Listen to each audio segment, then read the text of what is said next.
Caitanya Jaya Nityananda Jaya Dvaita Chandra Jaya Gaura Bhakta Vrinda. Jai Jai Shri Chaitanya Jai Nityananda Jai Advaita Chandra Jai Gaur Bhakta Vrinda.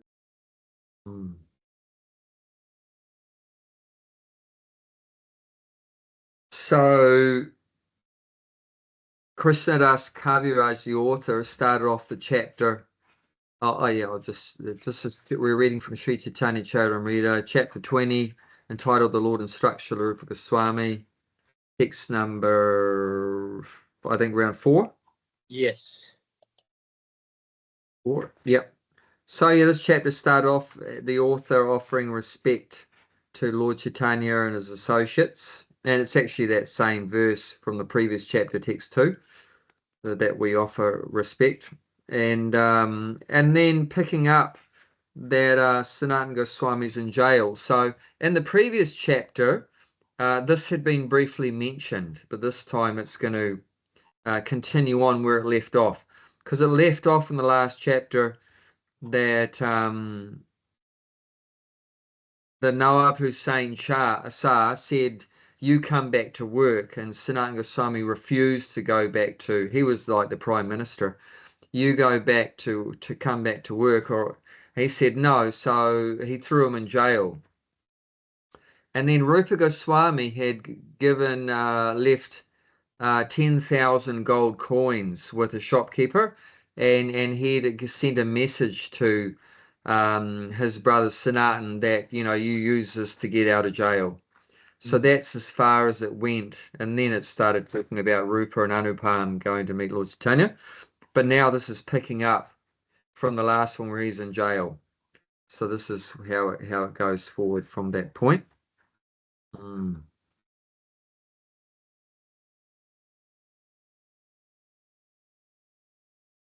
Yeah, and yeah, that text 3 mentioned Rupa Goswami sent a letter, and it was sort of a real mysterious letter. That the idea was the Muslims wouldn't be able to figure out what it meant, but actually it was indicating that he should try to get out and see the Lord Chaitanya. Yeah. Oh, and it said the note indicated that Sri Chaitanya Mahaprabhu, this is in the purport to 3, the note indicated that Sri Chaitanya Mahaprabhu was coming to Mathura. Yeah. Mathura Puri. So that was a bit of a secret message there. Got into the jail. So this is inspiring him to break out. Okay, we can read text 4. Patripana Sanatana Anandita Haila Yavana Rakshaka Pasha Kahite Lagila. Patripana Sanatana Anandita Hela Yavana Rakshasa Rakshaka Pasa Kahite Lagila. When Sanatana Goswami received this note from Rup Goswami, he became very pleased. He immediately went to the jail superintendent, who was a meat eater, and spoke as follows.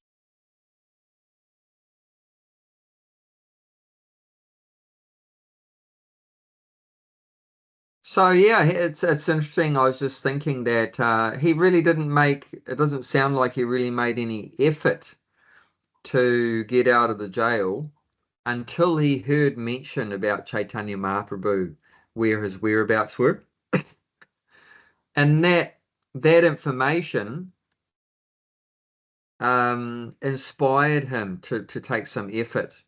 That he really wanted to see, obviously, Lord Chaitanya. He really wanted to see Lord Chaitanya. So for himself, it doesn't seem like he was very worried about being in jail.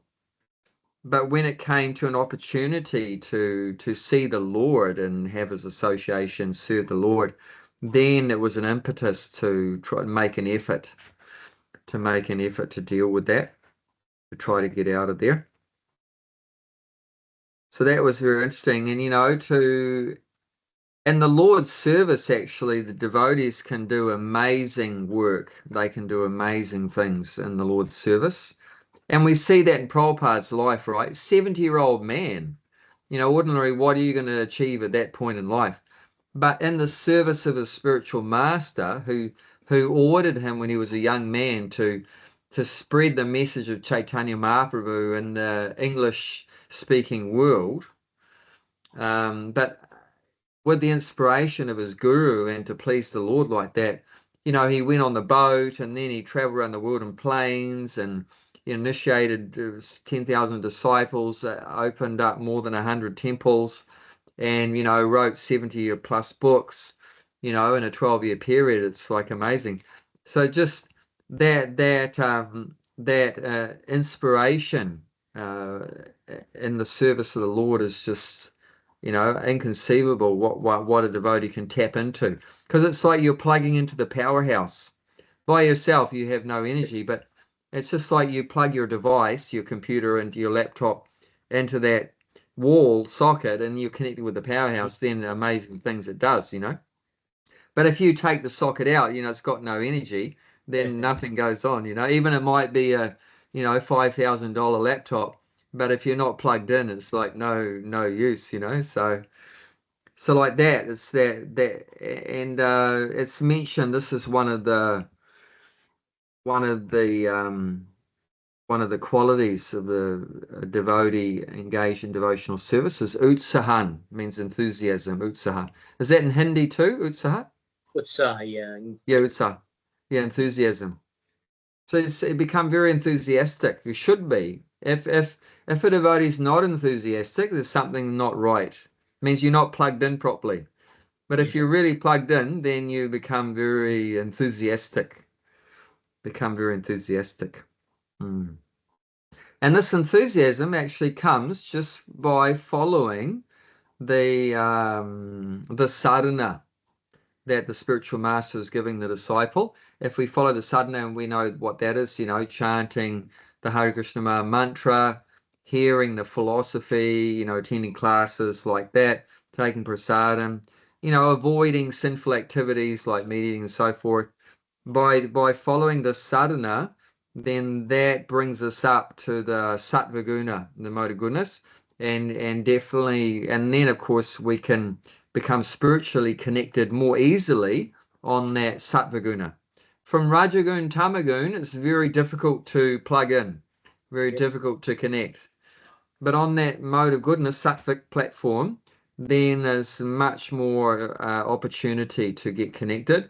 And then naturally on the spiritual platform, the part of the nature of the spiritual platform is naturally feeling very joyful and happy and enthusiastic and everything. And the symptom also on the material platform become depressed and morose and all these kind of problems that we have, in material consciousness like that. So you can see the contrast, the difference between material consciousness and spiritual consciousness. It's actually quite easy to detect even where someone's at. Like I mentioned on Thursday, we talked about that verse from 1854, that on the spiritual platform, Brahmabhuta Prashanatma, the devotee becomes happy. There's always joyful, happy, and no lamenting, no hankering, no shokchati, no kanchati, and sama savaisu bhutesu, equal to all living entities. So that's the symptom of the spiritual platform. And that can be easy to ascertain, by looking at someone, their behavior and that. Are they lamenting? Are they have a lot of desires and hankering? Or are they satisfied? Do they treat everyone the same? Are they always happy? Or do they go up and down, sometimes happy, sometimes sad, like that? So it's not too hard to figure it out. Also, it's a good way to check our own progress. Am I always satisfied and happy, or am I a bit up and down, or do I have a lot of desires, material desires, or am I satisfied and blah, blah, blah, like that. So for ourselves and in others, to see where they're at and like that. Do you want to say anything about that? Yeah, I think, I mean, that's these are the benchmarks, I guess. But the other thing is also, I mean, how you handle the material problems. How you get rattled, or you are more Yeah, calmer.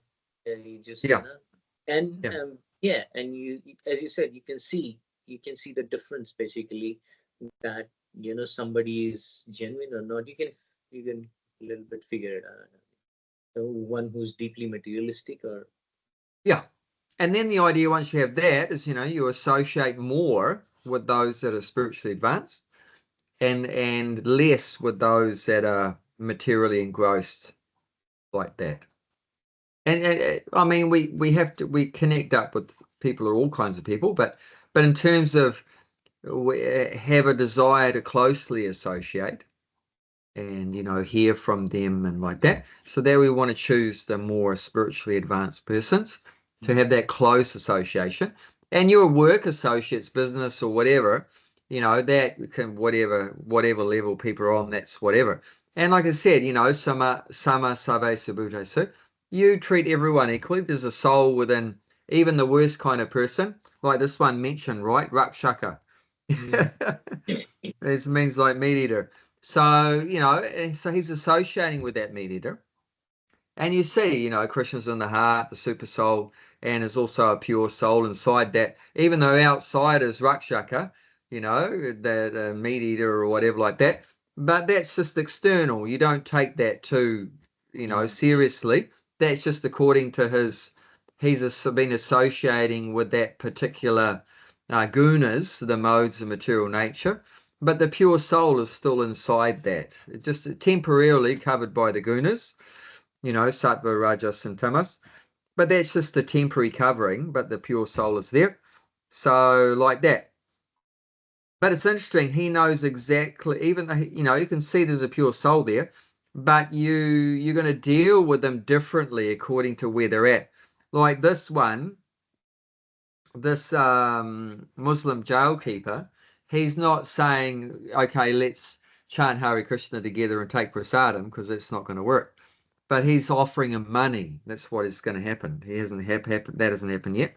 But he's going to offer him money because he knows, if you're in that Rajagoon passion, that's what you're interested in. yeah, You're not interested in chanting God's names and having prasadam and hearing about Krishna when you're in the lower modes, but you'll be interested in money and, sense gratification and all that kind of stuff. So he's dealing with that soul, but according to the modes of material nature's conditioning, how he's conditioned, understanding that. So it's interesting, although you see everyone equally, but still deal with everyone differently according to the particular modes of material nature. Otherwise, it's not going to work. It's going to be dysfunctional. You know what I mean? yeah, Your interaction with others in the material world is not going to go very smoothly if you don't understand what guna, what mode are they in, and dealing with them according to that. yeah. I think because they people are differently conditioned, as you're saying. I mean, some Rajguna, Tamagun. So I mean, you have to look at everyone's condition. You can't, go and tell them, oh, you just do the japa, you'll be all right. Or I mean, depends on situation to situation, as you're saying. And Yeah, as Rup yeah, Goswami, sorry, Sanatan Goswami will be doing, I guess. So, yeah. so that's why they are saying that. I mean, why they are actually explaining that part versus they're Rakshasa or Yavanas, the meat eater Yavana, and then Rakshasa. Yep. Rakshaka, yeah, Rakshaka, Yeah, superintendent. so it's actually not talking about Rakshasha, but yeah, Uh, Rakshaka means a superintendent, but yeah, Yavana means meat eater. Sometimes Prabhupada says um, Rakshasha is meat eater, but yeah, that's all right. But yes, it's this similar. word Rakshak, Rakshaka means who Raksha. Raksha means to defend, I think, to yeah, protect. defend. Yeah, yeah, yeah. Raksha, protect. Yeah. No, it's not a mistake. No, Giant is saying No, that, it's not a mistake because yeah, Raksha means to give protection. So like that, and the jail, he's yeah, Rakshaka giving, protecting like that. Yeah. So you have to see that yes, the person is a Yavana. He's a meat eater. I mean, one time Prabhupada was talking to one of his disciples, and the disciple was had just finished eating, and he was eating a bowl of food with a spoon, and he was putting the spoon in his mouth, not his hand, but he was eating with a spoon.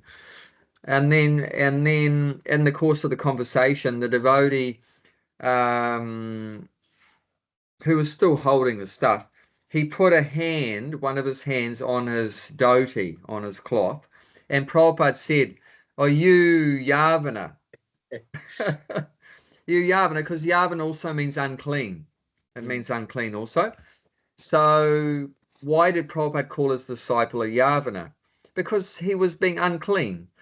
So that's if you have the symptoms of some particular um, uh, group, if you have the symptoms of a particular group, then yeah, it's not wrong to designate the person according to that. So although he's a pure soul, but he's acting as a Yavana or as a Rakshasha, or he's acting as a Brahmana, or he's acting as a sannyasi, so you designate the person according to his behavior. mm, Where modern Hindu society's got it wrong is they designate the person according to the family they're born in. So mm, that one, the scripture doesn't agree with that. It's not according to your janma. It doesn't matter you're born in Brahmin family, Sudra family, or whatever. That doesn't matter. But what matters is, if you've had, the way that you're acting now. Have you mm, been trained? Have you received training and everything, education, and now you're acting in a different way?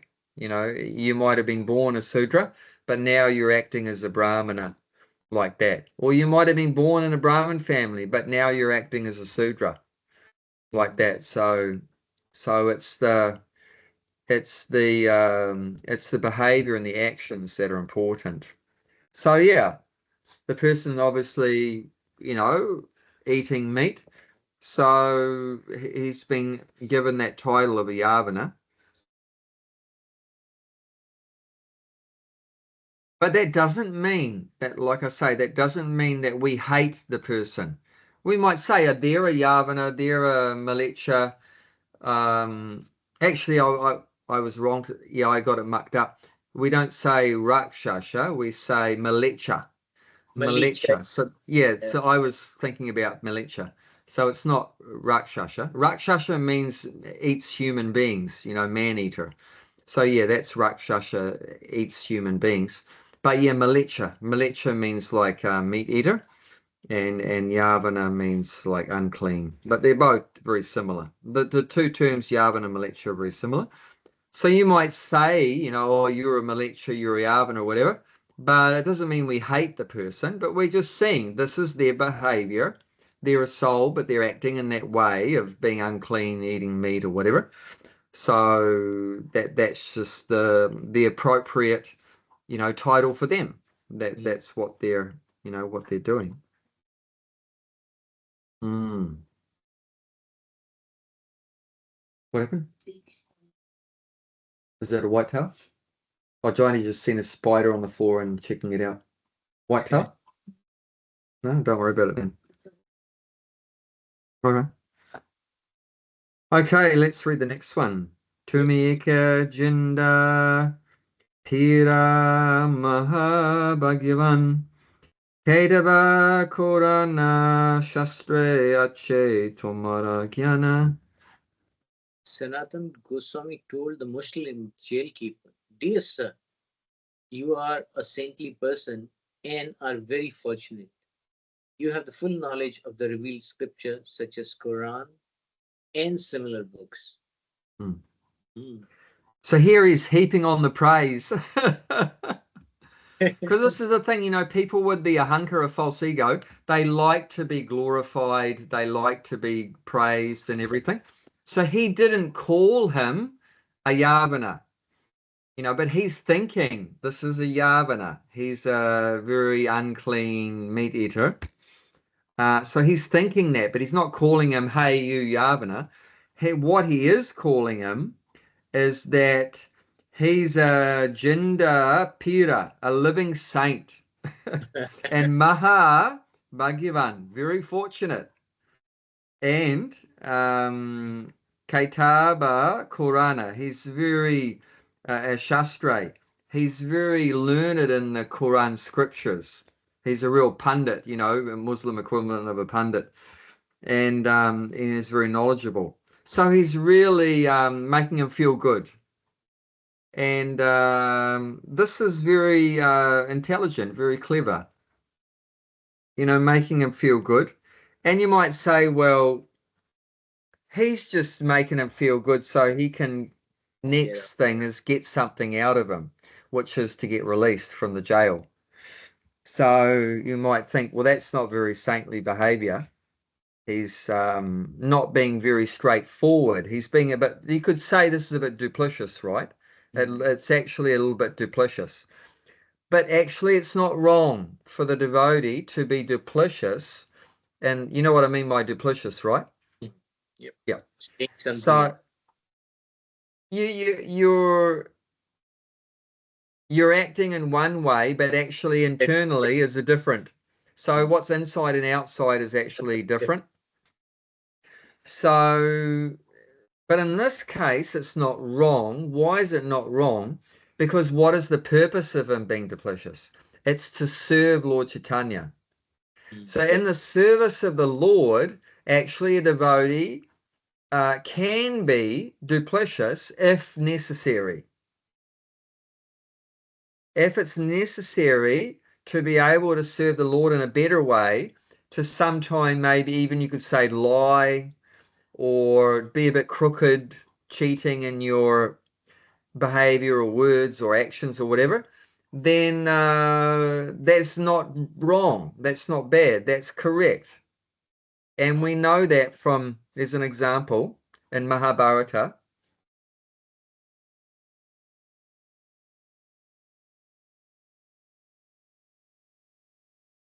Dronacharya was creating havoc on the Battle of Kurukshetra, and he could not be stopped.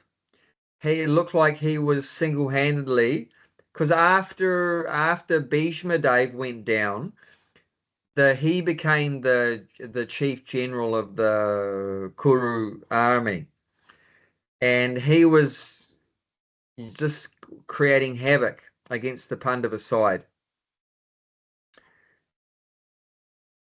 And he had already said the only way to stop him would be as if he put his weapons down.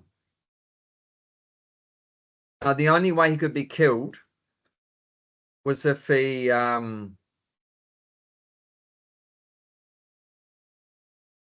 think it was said if he put his weapons down, or as if he heard some bad news or something. I can't remember exactly that detail.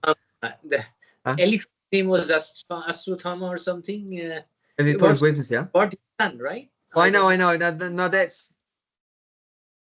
Is something related to that? I don't know. Oh yeah. So yeah, Gianty reminded me. So the only way he could be defeated is if he put his weapons down, and the only way he would put his weapons down is if he heard some bad news. Yeah.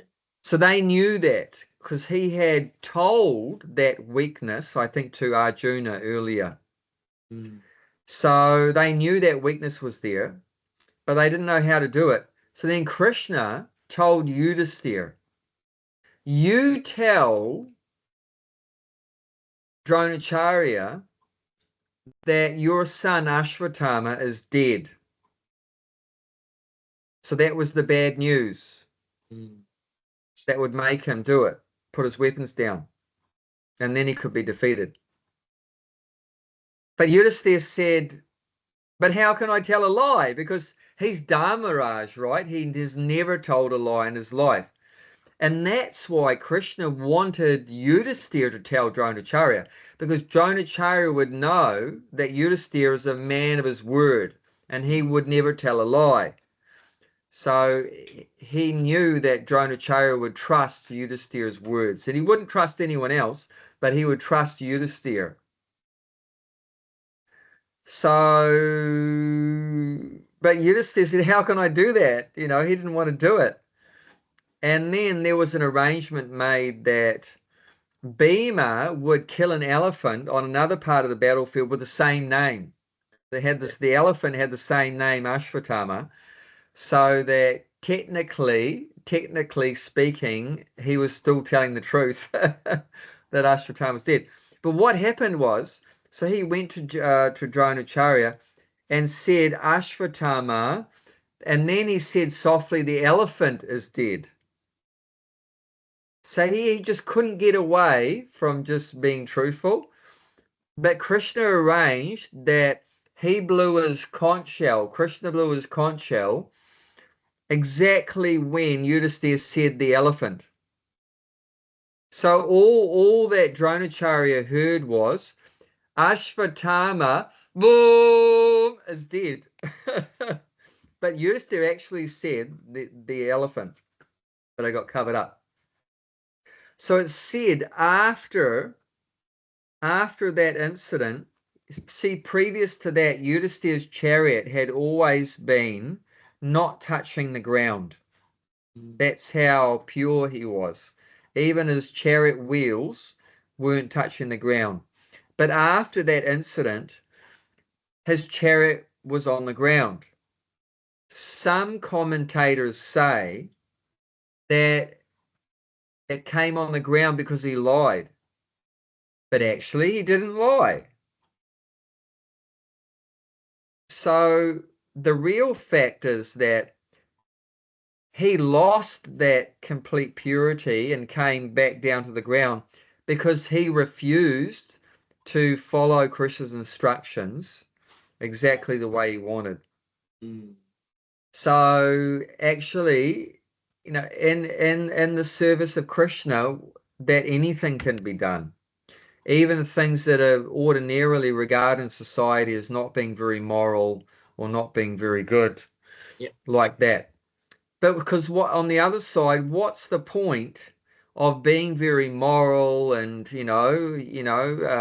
according to human society values and morals and everything? But if Krishna's not pleased, so if you please everyone else except for God, this is according to Krishna conscious philosophy. If you please everyone else except for God, you've failed. Mm. And if you only please Krishna and nobody else is happy with you, but if Krishna is happy, then you're successful. Now, what I would like to say also is that ordinarily what Krishna wants you to do and what society says is going to be the same. Ordinarily, right? Well, ordinarily, Krishna wants the devotee to be truthful, right? And society also says, yeah, you should be truthful. So normally it's going to go in line. But sometimes it might be different. In that case, the devotee should choose what Krishna wants. Even if it's against the previous rules or whatever. Correct. Even the Battle of Kurukshetra, right?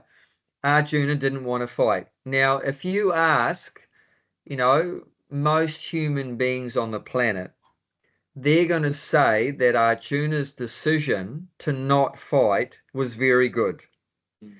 Because although he's a warrior and it's very normal for him to fight, but in this case, on the other side was his relatives, his grandfather, Bhishma, his guru. I mean, who's going to recommend kill your guru? Dronacharya, like that. So most people on the planet would side with Arjuna's decision to not fight, right? They would Mm. say, yeah, that's the right choice, that's the right decision, like that.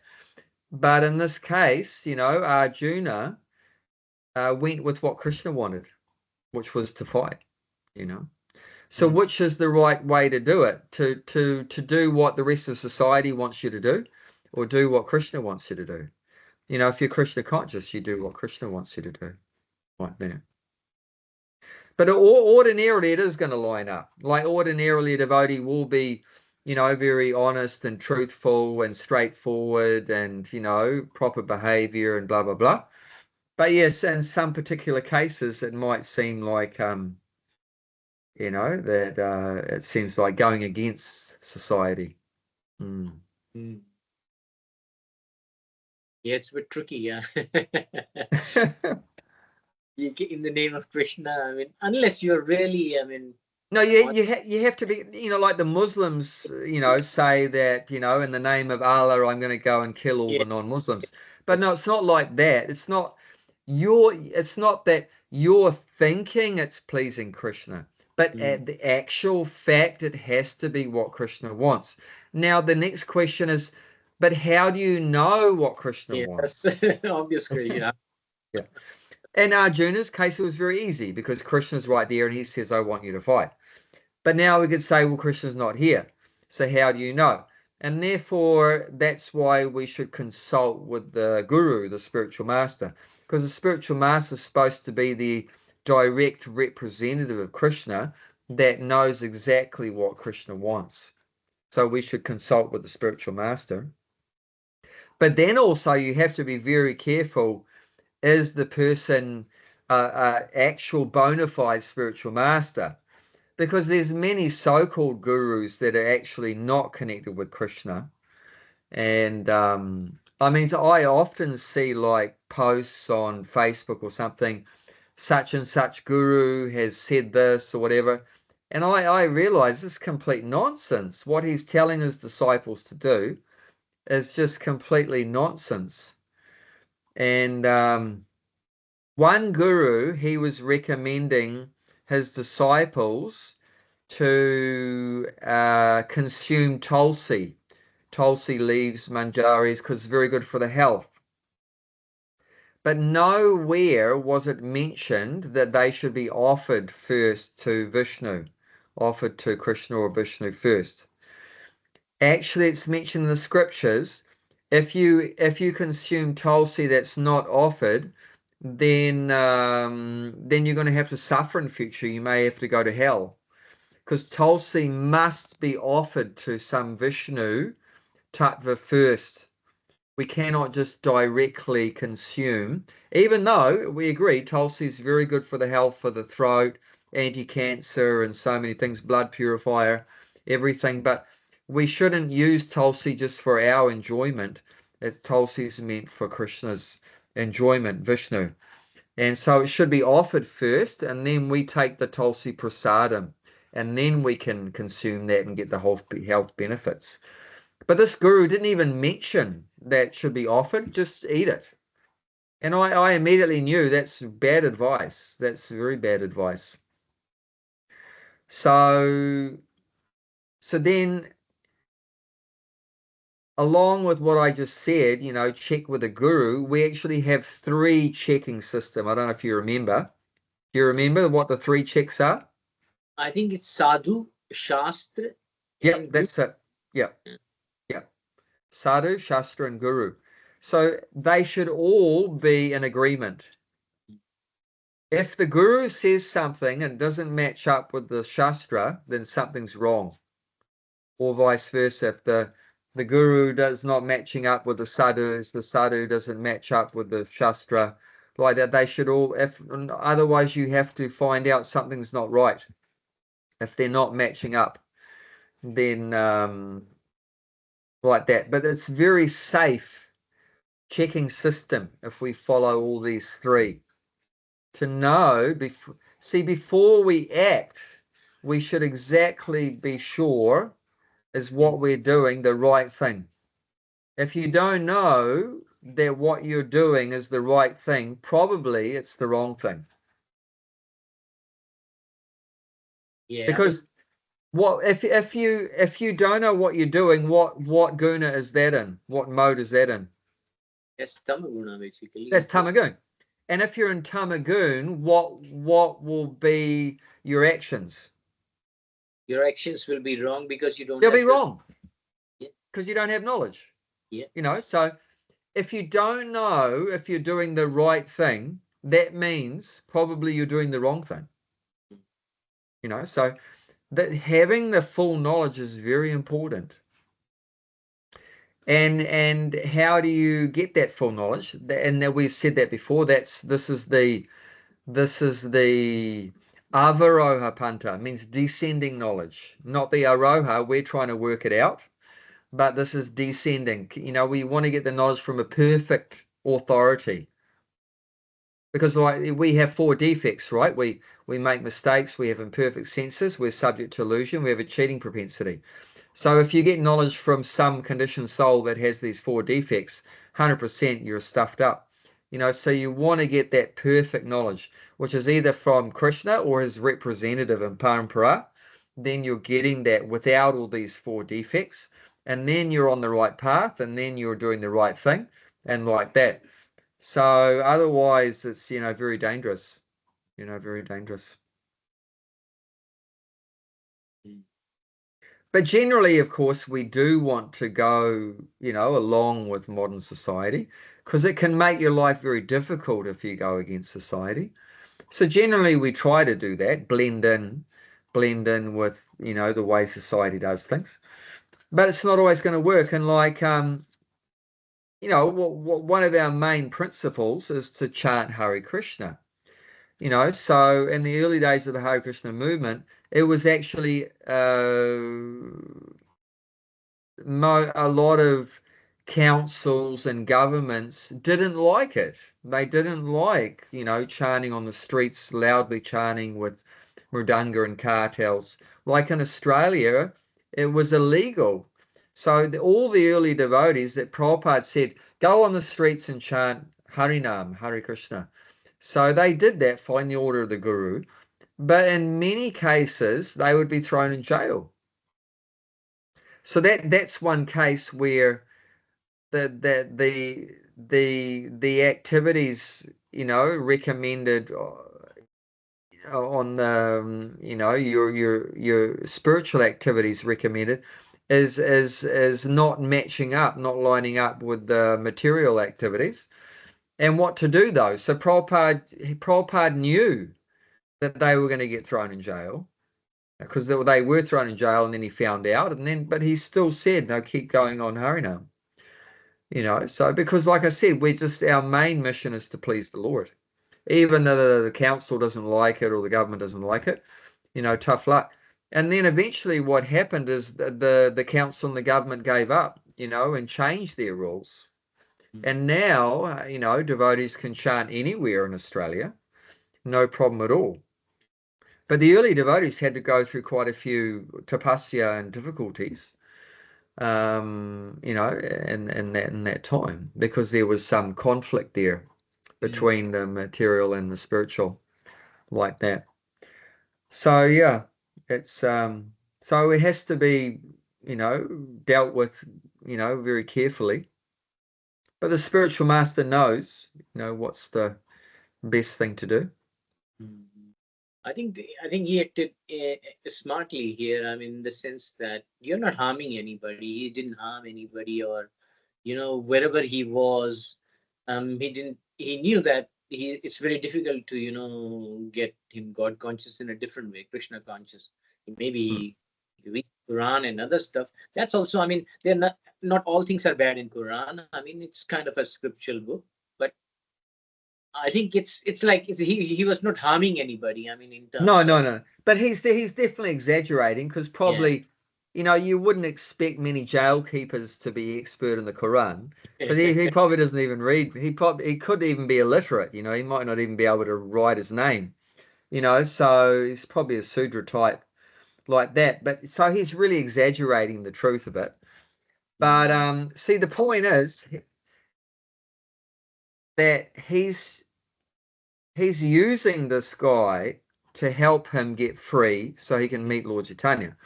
So if he does get free and meets Lord Chaitanya, which he does, then actually the jail keeper will get some of the benefit of that because of the jail keepers actually helping you to serve God, then he'll get some credit, right? Does that make sense? Yeah, but in his intention depends on his intention. If his intention is getting the money, then I don't know. His intention should No, be it that doesn't matter. No, that doesn't matter. No, it doesn't matter. That's called agyata sukriti. So, agyata means without knowledge. Sukriti, you've done something very pious. So if you're assisting someone to serve the Lord, even you didn't know you're doing that, you still get the benefit. It's like when they say, even in mocking, they say Hare Krishna. Yeah. Then it's like they are getting, like if somebody's going on Harinam and they're Yeah. chanting and then they make fun, Yeah. somebody in the street. Yeah. So that's Mm, similar, no? Yeah. Yeah. Yeah. mm, yeah. Yeah, so unknowingly, he's actually getting a lot of benefit and assisting this devotee Sanatana Goswami to meet and then serve Lord Chaitanya. So actually, Sanatana Goswami is actually doing something very good for him, as well as he's going to get a lot of money. But at the same time, you know, and this is why the Muslim would have thought about it a bit. It's a big risk. Because if his boss, Nawab Hussain Shah, finds out that he let him go, that's like off with his head. So that's why he's offering him a lot of money. Because 10,000 gold coins going back 500 years ago, that's a hell of a lot of money. That's a hell of a lot. And that's, he's giving all that money because he's taking a big risk. Because Mm, otherwise he's not going to do it. Otherwise, there's no way he would let him free for just, give him 10 rupees. He's not going to do it because he's risking his life. Because the king would just immediately kill him if he found out that he let him go. So, yeah, he had to give him a big bribe. And this is quite common in modern day India, right? There's a lot of bribing going on. So, yeah, it yeah, was happening 500 years ago. Bit of a bribe, bit of a really. bribe going on there. But see, all the same thing like bribing, if you do it just for your own sense gratification, that's 100% sinful. But the difference is same bribe going on now, but the difference is this is not for his enjoyment. This is for the enjoyment of God. That this is the prime difference. An ordinary person might not detect there's any difference in Sanatan's behavior and an ordinary person's behavior that's giving this bribe and like that. But there's a massive difference. The difference is not in the bribe, that's the same, but the difference is why. You always got to look at why you're doing it. Are you doing this activity for your own enjoyment or are you doing it for God's enjoyment? And that's what we call calm and prema. So that's the difference. And if you don't have the knowledge, you're not going to be able to see the difference between calm and prema. Does that make sense? Yeah, I mean, I can understand Agyat Sikriti. I'm trying to digest it, but in the sense that his total intention is he's taking risk because, as you said, if you give him $10 or something, he won't do it. But his real intention is Yeah, that he's getting so much money, as you said, 10,000 gold coins. That's massive amount of money, and yeah. that's why we mean for. And then you're saying because of Agyat Sikriti, he will get something positive. That's very difficult to digest in the sense that his No, no, intention. just no, same thing you got to bring it back to. Is Krishna pleased or not? If Krishna is pleased, the person's blessed. You're blessed. If Krishna is pleased, Sanatan is blessed. The jail keeper is blessed. Even the Nawab is blessed. So the main thing is Krishna pleased or not. Whether you know that you please Krishna or you don't know, that doesn't matter. It doesn't matter whether you know God's pleased with you or not. What matters is God's pleased with you. You know what I'm saying? The main thing is God may be pleased with the person. Whether the person understands or they don't understand that God's pleased, that doesn't matter. Okay. The main thing that matters is God is pleased. Whether you comprehend 0%, 10%, 50%, 100%, that's a side point. It doesn't really matter whether you're fully conscious of what's going on or not. But the main thing is that whether God's pleased, like that. I'll give you one other really good example. On the altars, in the temples, on the altars, they have a diya. You know, so in the old days, that was just some ghee or oil, and the wick is there. And then obviously when the ghee or the oil runs out, the light will go out, right? So that light was about to go out on an altar, and one mouse ran across the altar. And that just as the flame was going to die, that the flame caught on the whiskers of the mouse.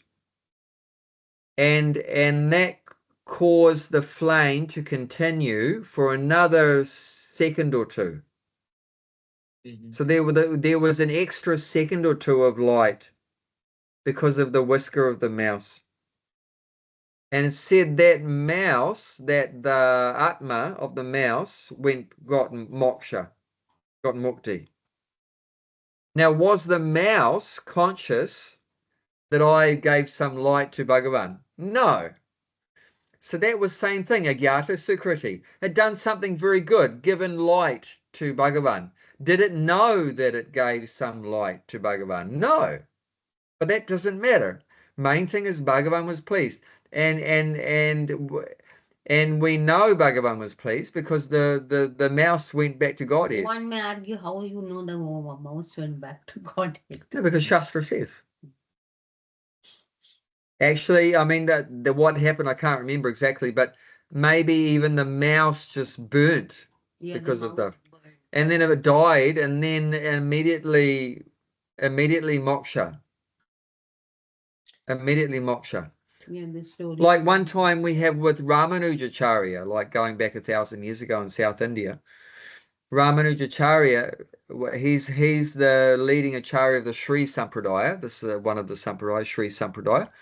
And then he was walking with some disciples on the bank of a kund, and he threw some mahaprasadam in the kund, and some fish ate it. And after eating the prasadam, immediately they got liberated. They got their four-handed Vishnu form, their Swarupa, and they just all the disciples, everyone saw them, just the fish transform into the original Swarupa and just go up into the heavens, right? So it's obvious. Not heaven, Vaikuntha. Yeah, I know, but up, yeah. And then the disciples asked the Guru a question, Ramanuja. We're eating prasadam every day. Why don't we get liberated? And he said, because you're making offenses, because you're doing aparad offenses. But the fish are not doing any aparad, so they have prasad and they just immediately got liberated.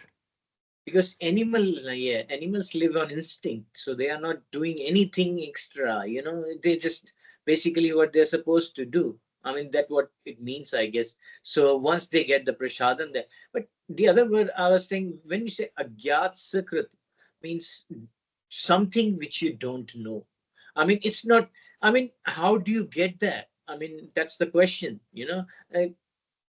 Since we No, don't. it means you're doing something very good without knowing that you did something very good. Yeah, but the thing is that we don't know that we did good. But I mean, how God differentiate between somebody who goes in one sakrit and somebody who's living there forever? I mean, say somebody is reading Bhagavad and everything, and the other person has agyat sakrit.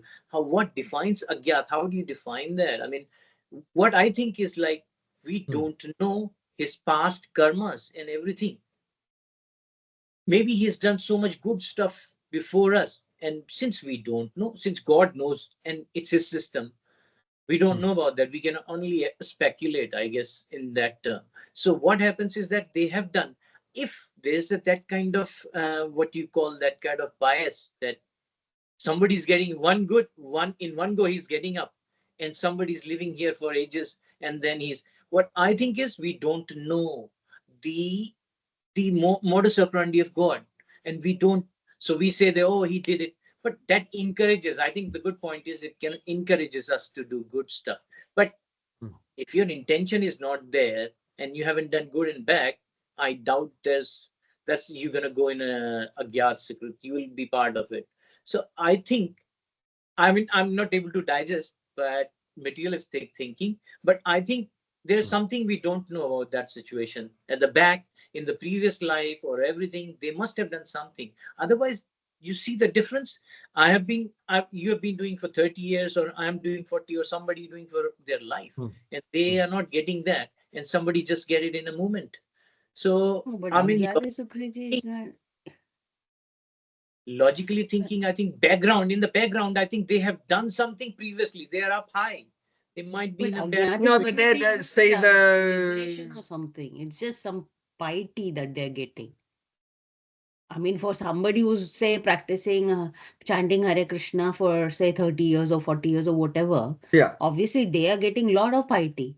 I mean, they are getting, I mean, even if they're doing some offenses, okay, but because they are chanting, they're still getting the pious credits are coming, you know.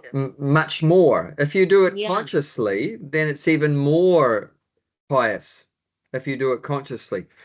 But see, someone is consciously serving Krishna, but where did that begin from? How did you get to that point where you're consciously serving Krishna? That comes from that Agyata Sukriti. So in the beginning, you were getting some benefit from something good that you did without knowing. And that can lead to you getting another opportunity to serve Krishna. Yeah, I think Like when I was young, my mother bought back some books from the flea market, and in that box of books was a science of self-realization. And I couldn't understand the contents, but I appreciated the picture of Prabhupada on the front and Mahavishnu and that inside and that. So I definitely appreciated the book. And then some years later, a vegetarian friend of mine took me to a Hare Krishna restaurant and I had my first prasadam. So that first encounter was a Gyata Sukriti. The second that led to a second encounter, which was again a Gyata Sukriti, when I took prasad, but I didn't know I was having prasad. What is prasad? Anything? It's just nice food to me, but it was actually prasad. And then within a year after having that second Gyata Sukriti, then I met a devotee and then became Krishna conscious. You know, within a day. You know, I came to, conscious of Krishna like that. So that Agyata Sukriti leads to more opportunities to serve Krishna like that. But in your case, I mean, of course, it could have also been because of your last birth. You were already, that's why you took to it so quickly. Okay. Yeah, I mean, there's so many Yeah. different things in the equation. Permutations and combinations Yeah. are there in that equation. So My, that is my okay. point in terms of this jail keeper is, even though you might think Sanatana Goswami's like just taking advantage of him and using him, But he's actually benefiting him. That's my point. Is the jailkeeper is getting benefited by helping Sanatana Goswami to meet Lord Chaitanya. The point is that somehow, if we can do something knowingly or unknowingly that pleases the Lord, then we're going to be benefited. actually, the point is he's serving a devotee. Correct. So that itself is, is That's going to devotional give it, service. yeah. Because it's not that you have to serve only Krishna. You have Sure. to, you have Actually, to serve. serving the devotees more better Yeah. than serving Krishna. Yeah. So from that perspective itself, he's Huh? he's taking a price for it. I mean, his intentions are not at all. yeah, it's not I mean, he is being I mean, he's doing it for his own material gain. Yeah. But the thing is, okay, so it's not what ahai tuki. It's not pure devotional It's not service. pure devotional He service. It's gets not pure brownie devotional. He might later get those brownie points later on in his life. Some point of time. Yeah, but I mean, you see, look at Sanatana Goswami's contribution to Krishna consciousness after he got released. I mean, he and Rupa and the other 6 Goswamis, they found out all the holy places that had been lost in Vrindavan. They wrote so many books. Like I'm reading one of Sanatana Goswami's books now, Brihad Bhagavatamrita, and also a famous book he wrote was Hari Bhakti Vilas. So he wouldn't have been able to do any of that service if he was in jail. So it's only because he got out of jail he was able to do all that service. And the jailkeeper helped that to happen. So as an instrument in that happening. So 100%, 1,000%, 1,000,000% sure, guaranteed that Krishna will be, Lord Chaitanya will be pleased with that jailkeeper because he has assisted that devotee in his service. He was only thinking about the bloody coins, the money, but that doesn't matter.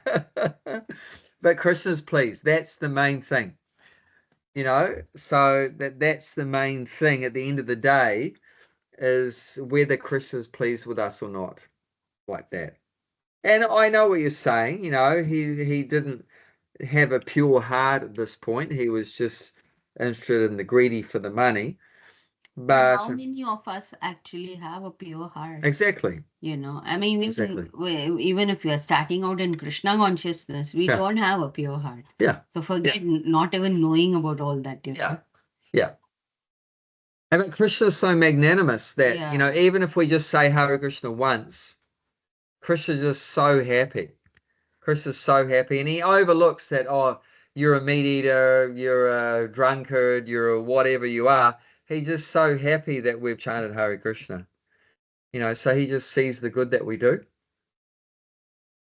like that. And somehow Krishna will make arrangements that all those impurities go away. And that's what we've actually been reading about in that the 9th chapter of Bhagavad Gita on Thursdays. That even the devotee does, you know, abominable thing, really bad thing, then but very quickly they're going to become purified because it mentions that Krishna in the heart will help to clean out all those impurities in the devotee. Yeah, I think that's devotee. I mean, they are already devotee, but I'm not sure about this one. But I mean, that jailkeeper was a devotee. Maybe he's a devotee. We don't know. Yeah. But yeah, I agree. I mean, if he's helping the devotees, he might get some benefit, even though his intentions are, totally and not there. He's not saying, he's not looking at that. He's not aware of that who Sanatan Goswami is and what is work. Yeah. Yeah. Yeah. Still, yeah, I can agree. I mean, he might get a seed of, but when money is there, that he's gonna start chanting after that or something like that. But yeah, I mean, he might get it. I think God always is putting things around us to go spiritual, but we are, as you said, tamaguna, you don't see anything. Yeah. He's always there.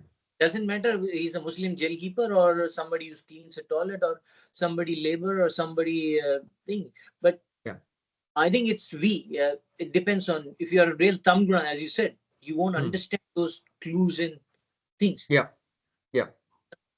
But yeah, I mean, he is always there. So I mean, yeah, he is helping a devotee indirectly at the same. So yeah, maybe get it. Yeah, depends on him, I guess. But anyway, I mean, I agree. Yeah, there's good thing in there. Yeah. Wow, time just disappeared tonight. I don't know where it went. But no, it was a really interesting little discussion on that topic. I think I mean it might not seem very very important stuff, but actually it is. I think all this going into the details is you find out some very interesting things.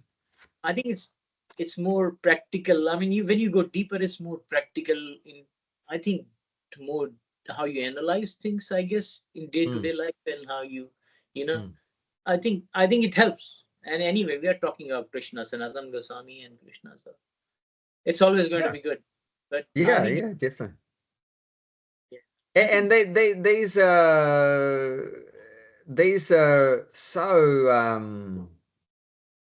special, um how to say, sometimes if we special. yeah, sometimes if we read or do something in the same way again and again and again, then sometimes we lose the meaning of it, or we don't go into details of it.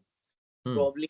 So I mean, it's good to even if it's going in a little bit wrong direction, but it's like it gives you it thinks you that something which we say and keep saying it, but we don't really reflect on it sometimes. hmm, hmm. So it gives, I mean, it gives you, some kind, even though we are, as you said, there are four defects in us, we should just Hmm. follow what they are saying because we Yeah, are under fusion, right? yeah, But I think everybody encourages to ask question. I mean, even if you have questions, and do you think it's, I mean, we should question things like that, or we shouldn't? I mean, of course. Yeah, yeah. Any kind of genuine question where you don't understand something and you want some clarification, you're seeking some clarification, what does that mean? That's the whole purpose of having a being a disciple, having a guru, is that any doubts that you have, you ask questions. I mean, what's the whole Bhagavad Gita? Is Arjuna has doubts and Krishna is, removing the doubts. That's the yeah, whole Bhagavad Gita. There wouldn't be a Bhagavad Gita if Arjuna didn't have doubts mm, and if Krishna wasn't removing the doubts. So and that's the whole Bhagavatam. Parikshit has the questions yes, and Shukadeva is giving the answers. So this kind of questions and answers, that's the essence of all this Krishna Katha, how it comes about. Otherwise, there would be no Krishna Katha. If no one had any questions and there weren't any answers, then there would be no talks, spiritual topics. So this is very important. And for that to happen, the student or the disciple has to be inquisitive to find out the answers, to learn the truth. If you don't care about to find out the truth or whatever, then nothing's going to take place. I think, And the devotee won't say anything. If the people aren't interested to hear these spiritual topics and not inquisitive to learn, then the devotee's not going to say anything. and And then, I think, I mean, Bhagavad Gita says, I mean, 10-10 is a famous thing. If you don't ask yeah, question, God won't give you the knowledge to understand each and everything. mm, You have to show the intention. I mean, that's what I think. I mean, if we mm, show intention to Krishna that I want to know more, probably he will guide us. I mean, there's no doubt in it. yeah, Intention yeah, has to be that you're in the, right question, not for something to degrade somebody, or you don't want to, just being hard line on something. Nah. But yeah, genuinely, as you said, genuine interest and genuine urge to know. yeah, Yeah. yeah. I mean, sometimes questions could be um, not favorable. Like if the person's just asking a question to show off, Yeah. or if Yeah. the person is asking a question in a challenging way, Mm, like an arguing, challenging way, not yep. submissively. So that's the recommendation. Like you can check out fourth chapter of Bhagavad Gita, text 34, is saying that we should inquire submissively. Submit. Inquire submissively means the opposite of that is inquire in a challenging way, like that. I think I know better than you, and you challenge like that. Yeah. So then that is not going to be very effective, and the talks won't go on very, very well.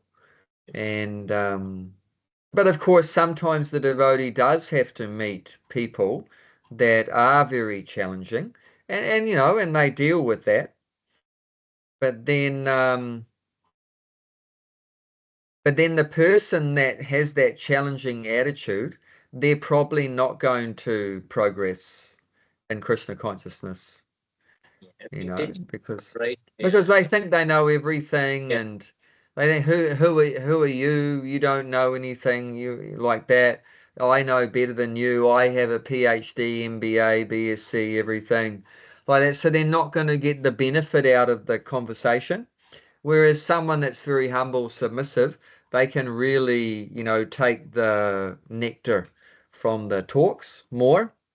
And also the devotee will open up more and reveal the truth more. If the devotee sees, you're very puffed up and challenging everything, then he's not going to give you, everything, because he knows you won't take it. You won't be able to digest like that. So, but Yeah. sometimes the devotee who's preaching or whatever has to face, many challenging kind of people. And that's, accepts that. That's like that. But to the real humble student, they get the full benefit. Yeah, the full Yeah. benefit. But this topic of Agyata Sukriti is actually very important, because that's where pretty much everyone's conscious devotional service starts out, from that point. That it began from, now we're knowingly serving Krishna, but it began, or in the beginning of all of us, in something good we did unknowingly. Or So as it is a very important topic to understand. And also we want to,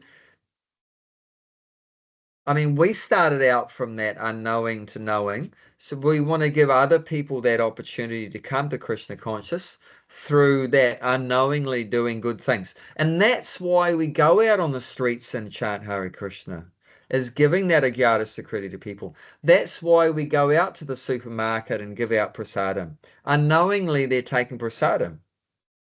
None of the, we fed 200 people last week. I don't think even one of them knew what they were eating, that it was food offered to God, it was Mahaprasad and whatever. I think all of them were Agyata, but it was all Sukriti, but Agyata, so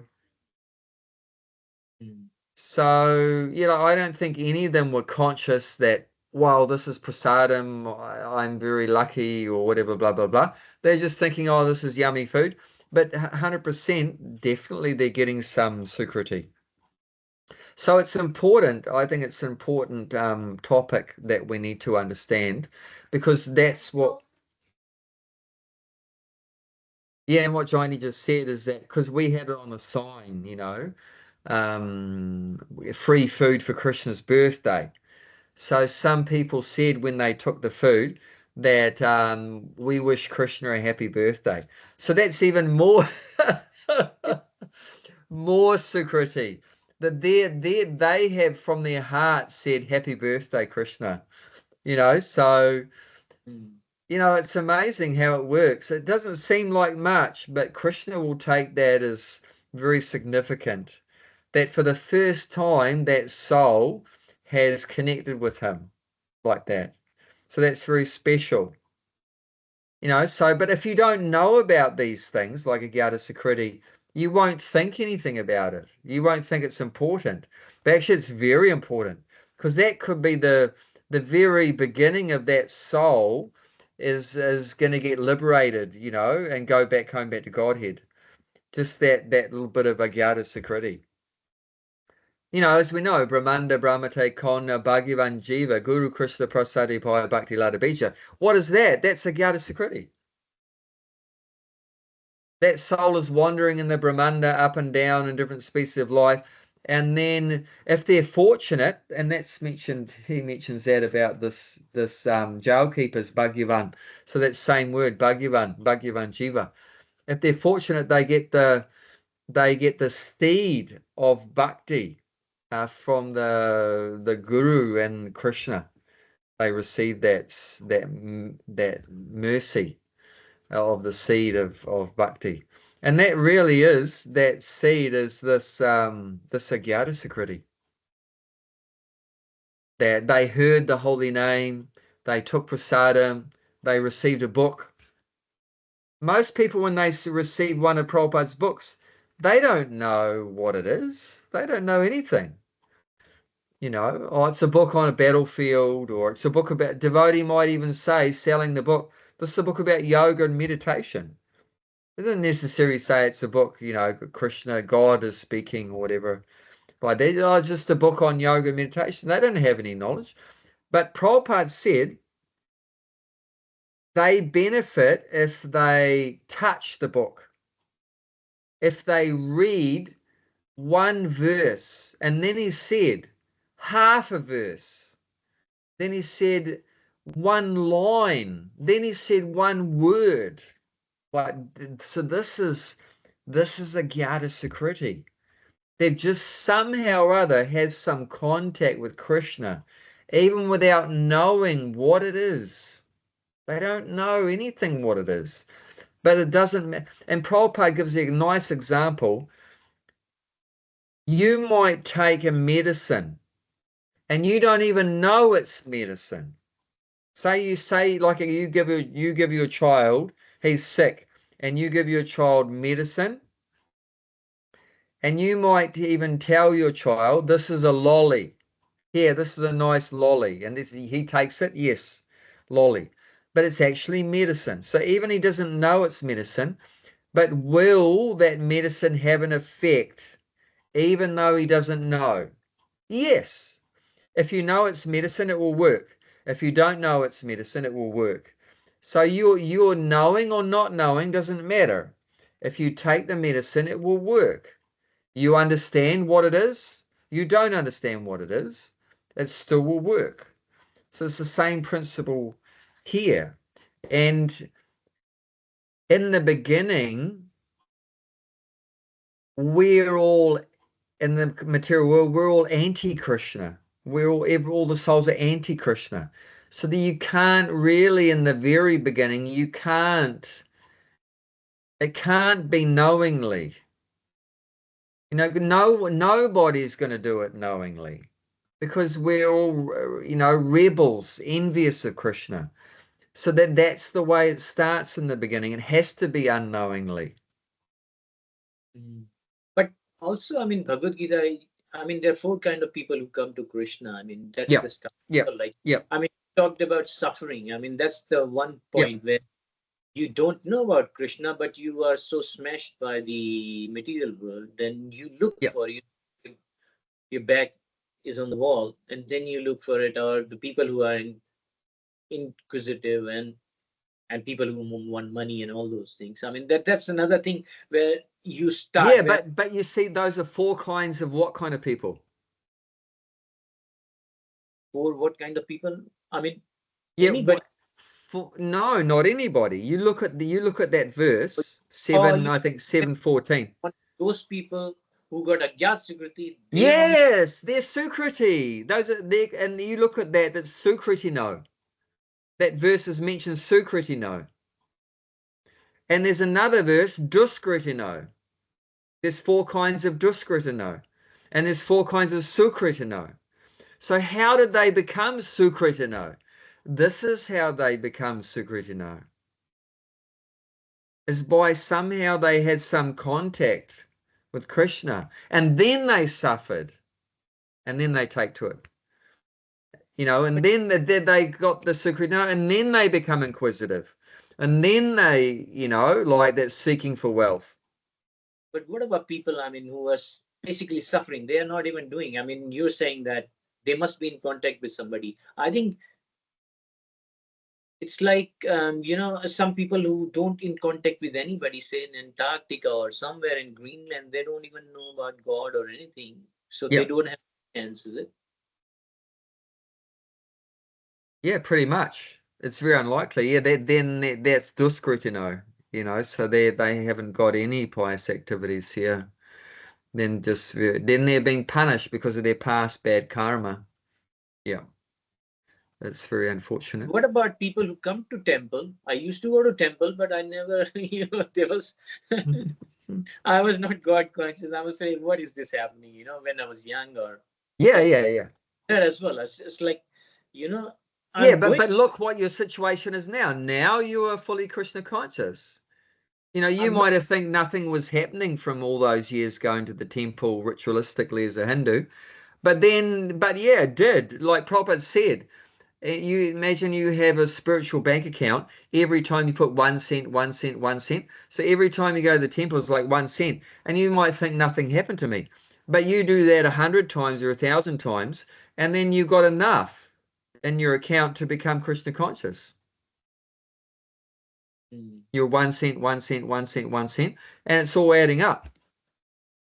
And Krishna says in the Bhagavad Gita 240 or 41, on this path there's no loss, no diminution. A little advancement protects from the greatest fear. So yeah, it's just slowly adding up. You took prasad, you heard the holy name, you saw a devotee, you touched the book, and then eventually what happens is when you got enough in that account, then you become Krishna conscious. It becomes awakened mm. when that sukriti is built up. Like I said, I touched the book, I took prasad, then I met a devotee, and that's it. Done. So just slowly you're adding up that account that has become enough that yes, okay, now you're purified enough to take to Krishna conscious. Yeah, I mean, I agree. I mean, you are basically doing, or you are in a situation where you are actually in contact with something which is God related or something. Then Mm. you are basically unknowingly you go to a temple or a Hare Krishna.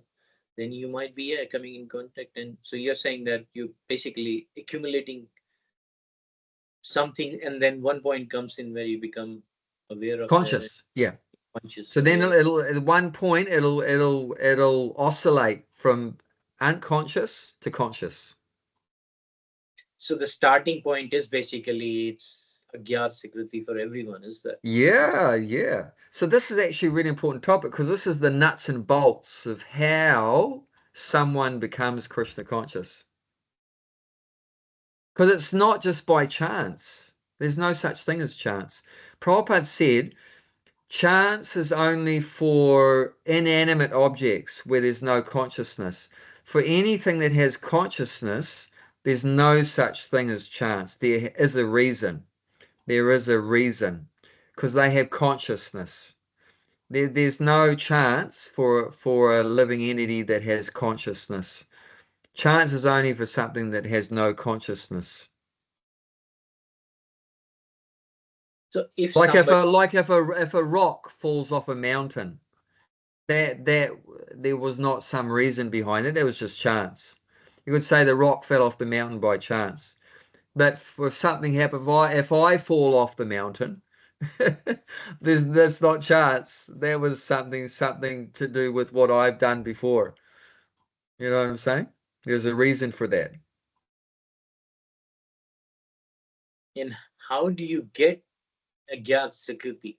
I mean, that's also Krishna's Guru mercy. Krishna Prasad, Guru Krishna Prasad. And first is Guru. So the devotee. So that's why we said the devotee out of the mercy of his heart, he wants to spread Krishna consciousness. He loves Krishna and he wants other people to love Krishna. He knows they're suffering because they've forgotten Krishna. So he wants to give them Krishna. So he gives them prasad, the book, the holy name, and they don't know what they're getting, but this is starting them off. This is starting them off. If the devotee doesn't go out there, like if Prabhupada had stayed in Vrindavan, we're stuffed. We're all stuffed. So our process in Krishna consciousness only began because Prabhupada mercifully distributed all this opportunities in Agyata Sukriti to so many, thousands and thousands. So in a way, I mean, if And we are why does Krishna love the devotee so much? Why? Well, why does Krishna become the servant of his devotee? because you're doing as you are basically what he's saying to do. I mean, you're following him, right? You're devoting. Devotion is means that you're following what he wants you to do, isn't it? Yeah. And what is the thing that he most wants us to do is spread Krishna consciousness. Because all of Krishna's children are rotting, not all of them, but some of them that have come to the material are rotting in the material world. And Krishna's not happy that the souls are suffering in the material world. So anyone that understands what's in Krishna's heart, that he's so unhappy that the souls of lost souls and tries to bring them back to Krishna, wow, that person is so dear to Krishna. So dear to Krishna. I agree. I mean, people, if you are helping somebody, that's. I mean, I think 1866 or 68 something says, as you said, that Yeah. if you make somebody devotee or bring somebody to Yeah. Krishna, that's the best thing you can do. I mean, Yeah. from Krishna's point of view, to make him happy. But I was thinking that suffering is also a gyat sakriti, isn't it? Because you suffer because it's just, if you don't suffer, you're always in materialistic Yeah. world. If you're not suffering, Yeah. then also you are going to stay there. So that's also a kind of a blessing, as you're saying. A gyat sakriti means kind of a blessing you're getting. So that's also there. I mean, okay, I can agree. I mean, yeah, I understand. Yeah, it's one way is to you meet some devotee and then you eat prashadam and all those, but there are numerous way through which you can get a gyat sakriti, means whatever God's system is to bring you towards him is a gyat sakriti, because he's doing us for us. Mm. I mean, it makes sense now. I mean, getting there. So yeah, suffering is also, I mean, I never Yeah. thought that perspective, I guess, that Yeah. it's suffering is also his blessing or a gyan sakriti, basically. Because you are participating in it, you're suffering, and then you're looking for answers, and then you turn towards him. Or turn towards a devotee and who helps you. Yeah, but I don't know if you'd say the suffering in of itself would be a Gata Sakriti, because That is God created. Sukriti means you're doing a good thing. But what good thing you're doing by suffering? I don't know It's if not you'd say it, that's doing a it, good thing. it, it's yeah. I mean, in this case as well, he's not doing anything to Sanatan Goswami. What, he's getting the money, right? He's just going to release him. I mean, he's releasing it. But The good thing is he's releasing a devotee. Yeah, so he yeah, can go and meet the Lord. Yeah, yeah, that's the good thing. Yeah. yeah. But in case, I mean, he's releasing, but it for something he's paid for. If Sanatan Goswami Yeah. doesn't pay him, he's Yeah. not going to release him, right? Correct. So Correct. why he is actually releasing? Because of the money, his intention. But he doesn't know he's a devotee, but he gets a Correct. gyat because he's doing. Yeah. But his intention. But same goes with the. I think it's how you associate. Suffering is a God system, right? You're associating with the God. I mean, you can look at it positively. I mean, I don't know. Well, yeah, I mean, yeah, you've become so Krishna conscious, Narendra. You're just seeing everything as Krishna, even the suffering. Suffering is a That's blessing. good. Suffering That's is a good. blessing. True. Yeah, No, that's a correct. No, I know that's true. No, what you're saying, yeah, the devotee sees suffering as a blessing. Yeah, definitely, definitely. No, that's correct. I understand what you're saying. The devotee does see, everything as a blessing, including suffering. Yeah, well, that's true. Nice, oh, nice. too much Okay. of it. That was So very exciting. yeah, so good. Thank you very much. And Okay, you're welcome. You have a yeah, great week. you Okay, too. take care. Hope your cold gets better. Yeah, thank you.